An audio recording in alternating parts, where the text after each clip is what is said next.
শুভ সকাল, কেমন আছেন? আশা করছি ভালো আছেন। আপনাদের ভালোবাসায়, ঠাকুরের কৃপায় আমিও ভালো আছি। আশা করছি আপনারাও ভালো আছেন। এখন বাজে 11টার থেকে ব্লগটা শুরু করলাম। আমি বেশিরভাগই তো রান্নাঘর দিয়ে শুরু করি, ওইটাই আপনাদের বলছি, দেখতে থাকুন, আশা করছি ভালো লাগবে। এখানে আলু ভাজা বসাবো আর ওখানে মুগ ডালটা ভেজে সিদ্ধ করতে বসিয়েছি। এটা শনিবারের ব্লগটা কালকে দিতে গেলাম, হলো না, ভয়েস দিলাম, অর্ধেকটা কেটে গেল। আর রবিবারে আমি ব্লগ করতে পারিনি, বাপের বাড়িতে নিমন্ত্রণ ছিল, ওইখানে গেছি তো, আর সারাদিনে কাজ আর শেয়ার করতে ইচ্ছা করেনি বলে করিনি। পোস্ত করব, ওই পোস্ত আর সাদা তিলটা এর মধ্যে দিয়ে দিলাম, দিয়ে সাদা তিল দিয়ে পোস্ত করলে খেতে খুব দারুণ হয়। আমি ওই জন্য পোস্তর সাথে একটু সাদা তিল মিক্সড করে মিক্সিতে বেটে নেব। তারপরে কড়াইতে এখানে আলুটা ভাজছি আর এই পাশে পেঁয়াজ ভাজতে বসিয়েছি, পোস্ত বসাবো। ওই দিন 1.5 ঘন্টার মধ্যে আমার এই রান্না কমপ্লিট করেছি। বাবা কি শরীর খারাপ লাগছিল। পেঁয়াজ আর পাঁচফোড়ন দিয়ে আলুটা ছেড়ে দেবো। খুব তাড়া করে রান্না করেছি, না হলে কী করবো, ওখানে লোকেরও তাড়া। এই যে সুন্দর করে আলু পোস্তটা বসাবো আর ভেন্ডি সর্ষে করবো। আর রুই মাছ এনেছে, রুই মাছের ঝোল, ডিমের ঝোল, আর আমার কাঁচকলার মাছের ঝোল করব। খালি রান্নার পালা, 1.5 ঘন্টার মধ্যে এতগুলো রান্না করেছি। ভাতটা নামিয়ে দিয়েছি, নামিয়ে দিয়ে করলাম ওখানে আলু ভাজাটা নামিয়ে সর্ষে মাছের ঝোলটা বসাবো। কেন তাড়া আছে, একজনকে আগে দিতে হবে, আর ওখানে রাখার জায়গা নেই, আর সরিয়ে রাখলাম। গরমে বৃষ্টি তো হচ্ছে, ও ডাল ফোড়ন দিচ্ছে, এটা আদা জিরা তেজপাতা ফোড়ন দিয়ে ডালটা ফোড়ন দিয়ে দিলাম। কালকে ভয়েস দিলাম, ভয়েস হচ্ছেই না, তারপরে আমি দূর থাক, সোমবারে দেব। এটা শনিবারের ব্লগ, রোববারে কোনো ব্লগই করিনি। বাপের বাড়িতে খাওয়া দাওয়া ছিল, ওখানে গেছিলাম বলে ওই জন্য আর ব্লগটা করিনি। আর বাপের বাড়িতে ব্লগটা করি না, ওরা পছন্দ করবে কি না, ওই জন্যে চট করে তো আর ব্লগ করা যায় না, চট করে সবাইকে ভিডিওতে আনা যায় না। আর আমি তো এখনও এক জায়গায় যাইনি, এক জায়গায় গেলে তাও আমি ভিডিওতে যদি আমি একটু স্ট্যান্ড করতে পারি তখন আসলে অসুবিধা নেই। অনেকে পছন্দ করে, অনেকে পছন্দ করে না, ওই জন্য আমি সব জায়গায় গিয়ে ভিডিও করি না। নিজেরটুকুই দেখাই, নিজে যা করি সারাদিন সেটুকুই দেখাই। এই যে ডালটা ওখানে ফোড়ন দিয়েছে, একটু চিনি দেবো। মুগ ডালে চিনি না দিলে ভালো লাগে না খেতে। আমাদের এমনি সব কিছুতে একটু মিষ্টি দেই, মিষ্টি না দিলে ভালো লাগে না। আমাদের শ্বশুরবাড়িতে কেউ মিষ্টি খেত না। আমার তো প্রথম বিয়ে করে এসে খুব কষ্ট হতো খেতে। ওদেরটা কীরকম কষকষ আর ঝাল লাগতো, ভাল লাগতো না। কি করব, খেতে তো হবে, মেয়েদের তো একটার থেকে একটা জীবনে আসতেই হয়। এই যে দেখুন বৃষ্টি নেমেছে, এই একবার বৃষ্টি হচ্ছে আবার রোদ্দুর উঠছে, এই যে কী লেগেছে, আর তার মধ্যে গরম। পোস্তটা কষিয়ে নিলাম, আপনারাও তিল দিয়ে করে দেখবেন, পোস্তটা খেতে খুব স্বাদ হয়। পোস্ত আর তিল মিশিয়ে বেটে দেবেন, দেখবেন ভালো হয়। আর ডালটা ওখানে জাল খাক, একটু মিষ্টি দেবো ডালে, ওইটাই আগে বলে ফেলেছি। এইভাবেই সারাদিন আমার কাজ করেই সময় কাটে, আর কোথায় যাব, ঘুরতে যাওয়াও হয় না। এদিকে তাড়া থাকে যে কোনো জায়গায় একটু বেরোবো, তার উপায় নেই। কোনো জায়গায় খেতে গেলেও দেখেন তো আমি সব করে রেখে তারপরে বেরোই। কালকে তাও ভাগ্যিস ব্যবসাটা একটু কম ছিল বলে কালকে আর অত রান্না করতে হয়নি। কালকে দিনটা ভালোই একটু রেস্টে ছিল, ব্যবসাটা আবার ডাউন খেয়ে গেছে। এই তো হয়, মাঝে মাঝে ওঠে, মাঝে মাঝে বসে, এই ভরসায় কোনো কাজ করা যায় না। ওই জন্যই তো আমি এই ইউটিউবটা করছি, যাতে কিছু একটু আমি আয় করতে পারি। ওই এক ইয়েতে, আর মেয়ের আয়ও তো খুব বেশি না, আর মেয়ে আয় করে, মেয়েরও তো লাগে, সব কিছু তো আমাকে দিয়ে দিলে হবে না। এই যে ওখানে পেঁয়াজের পেস্টটা দিয়ে দিলাম, দিয়ে লবণ দিয়ে একটু কষাবো।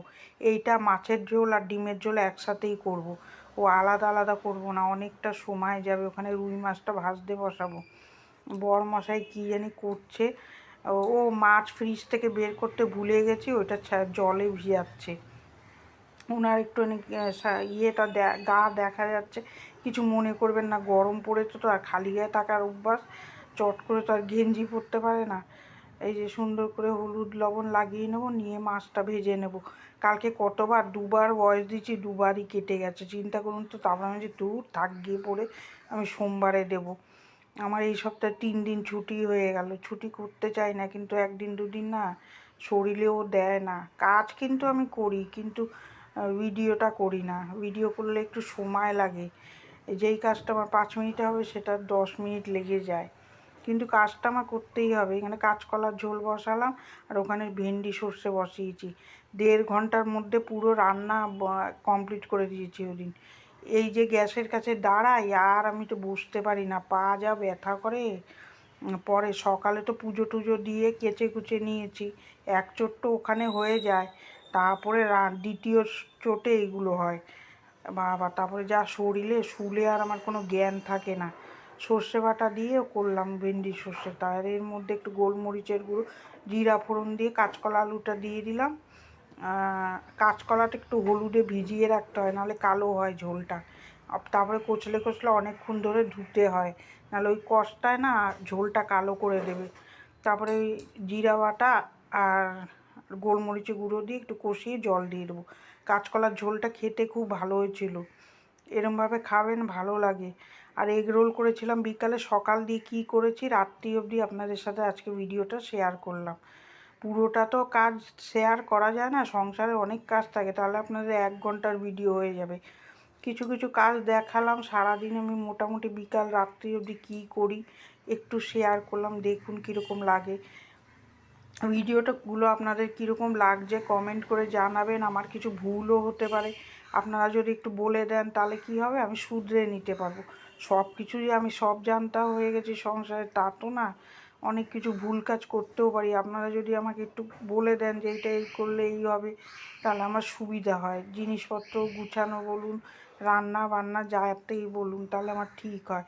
আর এই যে উস্তে আলুর মাছের ঝোল করব, রাঁধুনি ফোড়ন দিয়ে উচ্ছে আলুটা ভালো করে ভেজে নেব, টিটকুটে লাগে না। আর একটা মাছ, কাঁটাওয়ালা মাছ ওর মধ্যে দিয়ে সুন্দর করে ভেজে নেব, ভেজে নিয়ে হলুদ লবণ কাঁচা লঙ্কা দিয়ে এমনি একটা পাতলা ঝোল করব।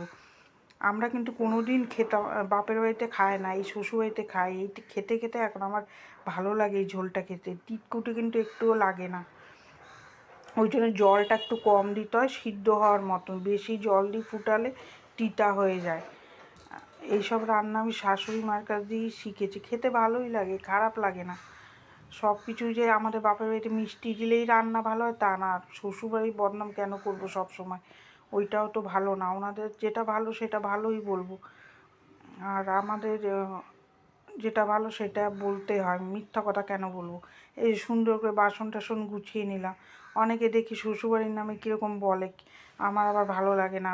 যেটা দোষ করে সেটা বলি ঠিক আছে, আর যেটা ওনাদের থেকে শিখেছি সেটা মিথ্যা কথা কেন বলবো। বয়স্ক মানুষদের নামে আমার দরকার নেই ওইসব মিথ্যা কথা বলে ও ইয়ে করার। শাশুড়ি মা আমাকে অনেক কিছুই শিখিয়েছে, আমার মাও জানে, কিন্তু আমি মার কাছে অত শিখতাম না। ফ্রিজে যে জল রাখবো ভরে, একটু জল খেয়ে নিলাম, এত জল তেষ্টা পেয়েছে, আর ঘেমে চেমে অ্যাক্সেস হয়ে গেছি আমি। তার মধ্যে একটা অকাজ করে ফেলেছি দেখুন, বা এটা ভরা আমি দেখিনি সেরকম, জলটা ঢালতে গেছি, জল গেছে ঢেলে পেলে একদম অ্যাক্সেস হয়ে গেছে। যেদিন দেখবেন ভালো লাগে না ওই দিন আমার খুব একটা ভালো লাগছিলো না, এত গরম লাগছে, গরমে অস্থির করছে। এই যে জলটা ঢালবো পুরো ভেসে মেশে পড়ে যাবে। আবার বরমশাইকে বলবো আসলে যে ঢালবা না, বলে দিয়েছি তাও আবার ঢালবে, আবার জল পড়বে। তা ওই দিন খালি অকাজই হচ্ছিলো। আর তারপরে ওই দিন আমার দিনটাও জানি কীরকম যাচ্ছিলো, আমার হাতে মাছের তেল ছিটে, পুরো হাতটার মধ্যে মাছের তেল ছিটেছে। ওইটাই বলছি, অকাজের মধ্যে অকাজই হয়। যেদিন দেখবেন তাড়াহুড়ো করে কোনো কাজ করতে যাবেন সেদিনই উল্টোপাল্টা কাজ হবে, আর অকাজ বেশি হয় তাড়াহুড়ো করতে গেলে। তারপরে চলে আসবো গ্যাস মুছতে। গ্যাসটা এত নোংরা হয়েছে, গ্যাস তো আমি রেগুলারই মুছি, কতবার যে মোছা পড়ে। সকালে একবার এরকম ভালো করে মুছে নিই, আর জল দিই বলেই মনে হয় আমার দোষে ওই গ্যাসের ওই ওভেনটা না জং পড়ে গেছে, আবার নিতে হবে। অকাজ করে ফেলেছি একটা। এই যে সুন্দর করে ইয়ে করবো, আমার বরমশাই বলে জল দিলে তো জং পড়বেই, আবার নতুন করে একটা নিতে হবে। তাও পরিষ্কার তো করে রাখতে হয়, গ্যাস ওরকম নোংরা করে রাখতে নেই। আমাদের মাও তাই বলতো, রান্না করবি যেটা সেটা সবসময় মুছে নিতে হয়। আয় উন্নতি কোথার থেকে আসবে বলুন না, যেগুলো পরিষ্কার পরিচ্ছন্ন না করলে।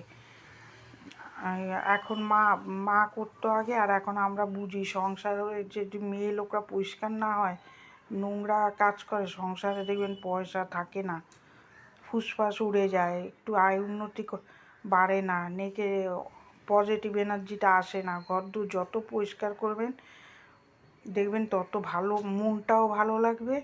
আর সংসারে দেখবেন একটা কাজ না, আগে আমার একটু বয়স কম ছিল, গল্প টল্প করতাম, ধুর থাক, কাজ করে গল্প করতাম, কাজ ছেড়ে আমি কোনোদিনই গল্প করতাম না।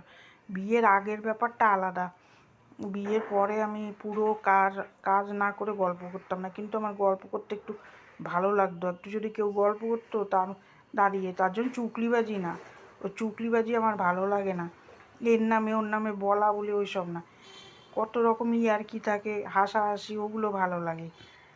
এই যে বাসনটা মেজে নেব, বাসন মেজে ধুয়ে তারপর ওই যে কটা ভাতের ন্যাকড়া ভিজিয়েছি, এই যে বড় হাঁড়ি বসিয়েছিলাম ওই দিন, এই হাঁড়ি আগে উবুর দিতে আমার যা কষ্ট হতো হতো, এখন তো দেই, এখন অসুবিধা হয় না, সব কিছু দেখবেন অভ্যাসে পাল্টে যায়। ভাতের হাঁড়ি আগে সেরকম উপুর দিতে পারতাম না, বাচ্চাবেলায় ও আর ভালো লাগতো না, ও উপুর দিতে পারতাম না, হাত পুড়ে গেলে হাত জ্বালা করছে। আর এখন দেখুন ফোসকা পড়ে পড়ে হাত আমার জঘন্য অবস্থা, কিন্তু ওইটা বলার আর আমার সময় হচ্ছে না যে হাত জ্বালা করছে। কটা বাদাম মুখে দিয়ে নিলাম, বাদাম মুখে নিয়ে কাজ করব। গান চলছে, কিন্তু আমার গান চালিয়ে কাজ করতে খুব ভালো লাগে, আমি এমনি গান শুনতে খুব ভালোবাসি, গান নিয়ে আমার একটা ইন্টারেস্ট আলাদাই আসে, কাজে দেখবেন একটা আলাদা ইন্টারেস্ট লাগে, চিন্তা ভাবনাও থাকে না, নিজের মতন কাজ করতে থাকি। এখন ঘরে তো আমি একাই থাকি, মেয়েটা কাজে চলে যায়, আর বাবা খাবার দিতে, একা একা কী করব, ওই জন্যে গান চালিয়ে নিই। ওই দিন তো পুজো হয়েছে অনেকের ঘরে, বিপন্নাসিনী, আমাদের শ্বশুরবাড়িতে কোনো দিন করেনি বলে আমি করি না, আমাদের বাপের বাড়িতে করে, বাপের বাড়িতে করেছে, বাপের বাড়ি দিয়ে পাঠিয়ে দিয়েছে, 2টো দৌড় পাঠিয়েছে, প্রসাদ পাঠিয়ে দিয়েছে। আমাদের শ্বশুরবাড়িতে করে না বলে আমিও করি না, যেটা যে না করে সেটা জোর করে না করাই ভালো। বড় মানুষরা যদি ধরিয়ে দিয়ে যায় তাহলে করতে হয়, যেটুকুনি শিখিয়ে দিয়ে গেছে সেটুকুই করি, এক্সট্রা কোনো কিছু কাজ আমি করি না, তাতে ক্ষতি ছাড়া ভালো হয় না মোটেই। শাশুড়ি যদি করিয়ে দিয়ে যায়, ওদের দেখিনি আমি কোনো দিন করতে, ওই জন্য আমি আর করি না। উনি করলে আমিও করতাম। এই যে ঘরটা মুছে নিচ্ছি, 2টো ঘর তো মুছেই নিচ্ছি, আর জল ফেলে তো অকাজ করেই নিয়েছি, মুছতে তো হবেই। এই যে মুছে নিলাম, এই দেখুন হাতে কিরম ফোসকা পড়েছে, ওইটাই দেখালাম, ওখানে পড়েছে, আজকে আবার পুরো হাতের ইয়েতে ফোসকা পড়ে রয়েছে। কিন্তু কি করব, আগে তো একটু ফোসকা পড়লে কি হাত কাটলে মনে হয় নড়ে বসতে কষ্ট হতো, হাত জ্বালা করছে করতাম, কিন্তু এখন ও শরীর কেটে যে হাত কাটুক, কত যে কাটে, হলুদ লবণ লাগতে লাগতে জ্বালাও কমে যায়, এরকমই হয় মেয়েদের, মেয়েদের জীবনটাই ওরকম। ওই বিয়ের আগে কুটকাট, বাপের বাড়িতে যেই স্বাধীনভাবে একদম কুটকুট করে মানুষ করে, কিন্তু শ্বশুরবাড়িতে এসে সেই জিনিসটা আর হয় না, শ্বশুরবাড়িতে সবই করতে হয়, কোথায় ব্যথা লাগলো, কোথায় পুড়ে গেল, ওই আর দেখে না। এই যে কথা বলতে বলতে জামা কাপড়, এই যে সকালে কেচেছি শুকিয়ে গেছে, বৃষ্টির সময় সকালে না কাচলে ও কিচ্ছু শুকাবে না, কোন সময় যে মুখ ভার হচ্ছে আকাশের, কোন সময় রোদ্দুর উঠছে বলা মুশকিল। বৃষ্টির দিনটা আরও বাজে, গরমের দিনের থেকে বৃষ্টির দিন আরও বাজে, এই রোদ্দুর উঠছে, গরম লাগছে, একটা চাপা পড়া গরম, মানে টেকা যাচ্ছে না, এত অস্থির করে, 3বার 4বার চান করছি তাও কমছে না গরমটা, আমি তো 3বার করে করি, সকালে একবার করে ঘরের বাসি কাজ টাজ করে চান করে পুজো দিই, আবার এই যে দেখুন পুজো টুজো দিয়ে দিয়েছি, তারপর ঘর দূরগুলো ঝাড় দিয়ে দিয়েছি। এবার আর এই যে গুড ইভিনিং বন্ধুরা, ঘুম থেকে উঠে চা খাচ্ছি, বরমশাই চা করেছে, আমাদের আবার বরমশাই মাঝে মাঝে চা করে, দেখতে থাকুন বিকালে কি কি করি।